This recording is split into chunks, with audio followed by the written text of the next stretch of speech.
I am Congolese, specifically Congolese and Angolan. My mother was born in the Democratic Republic of Congo, but grew up majority of her life in Angola, where her father is from.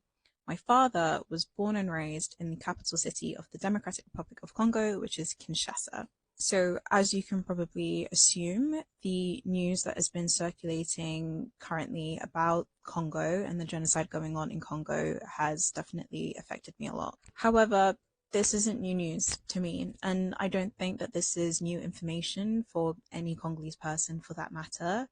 This is something that has been going on for a very, very long time. However, I completely understand and very much appreciate that with current matters going on in Palestine, there has been a huge spirit and camaraderie in the importance of bringing justice to people.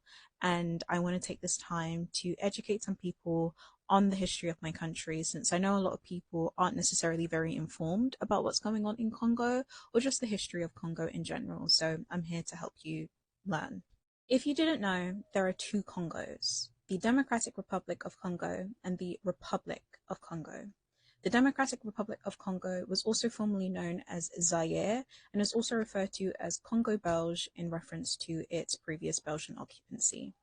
The news that we see circulating about the Congolese genocide is in reference to the DRC, the larger state of Congo.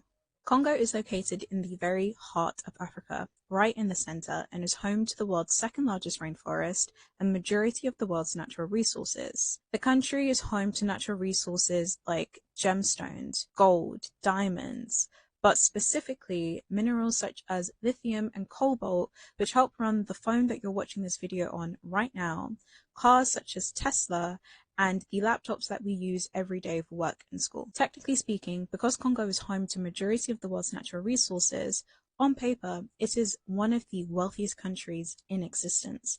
However, economically speaking, Congo is actually one of the poorest countries to ever exist.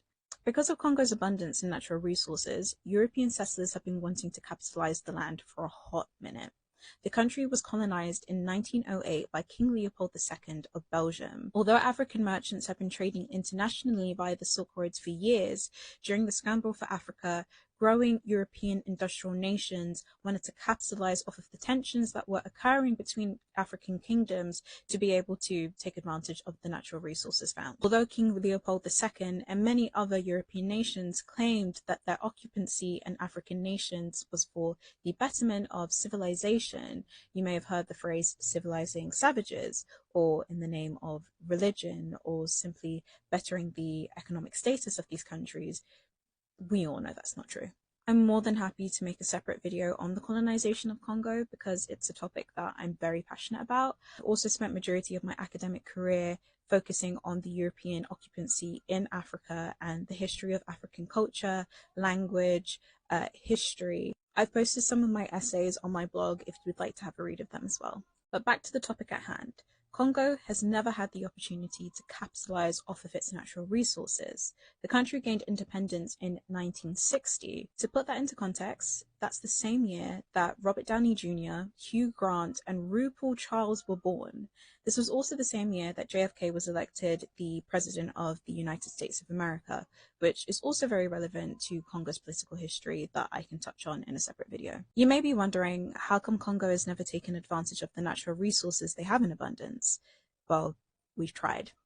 A year after his election as the first president of Congo, Patrice Lumumba was assassinated. After the assassination of Lumumba, Congo was run by infamous dictator Joseph Mobutu, who had the support of the federal government as well as other European countries on his side to help exploit the natural resources of Congo in exchange for putting extra money into his own pocket. During Mobutu's dictatorship, Congo fell into war many times. My grandmother had first-hand accounts of being trapped within Congo during the Second Congolese War and suffered serious PTSD as a result from the atrocities that she had to see. This dictatorship and exploitation of Congo's natural resources has bled into modern-day Congo. You see, in order to utilize Congo's natural resources and to make large profit for companies like Tesla or Apple, you need cheap labor.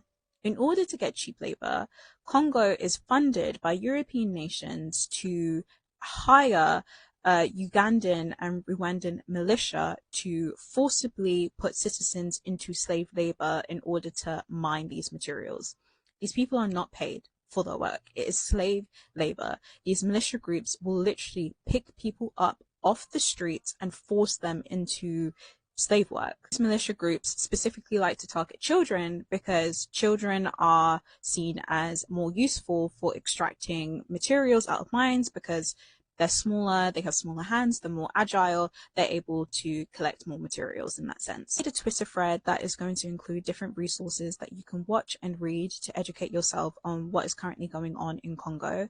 But in the meantime, I want to start creating content that focuses on the beauty of my country, educating people on the culture behind my country, the history behind my country, and also the first-hand accounts that I have from my family who experience the repercussions of what is going on in Congo right now, the repercussions of the war, of everything that's led to the point that Congo is in now. Although it is very important to tell and educate people on the atrocities that are occurring at this very present moment in Congo, my hope is that I will be able to create content that educates people about my country in general so that there is an interest to educate yourself on the harsher realities. Thank you for listening, and I hope that I can post more content about this very soon.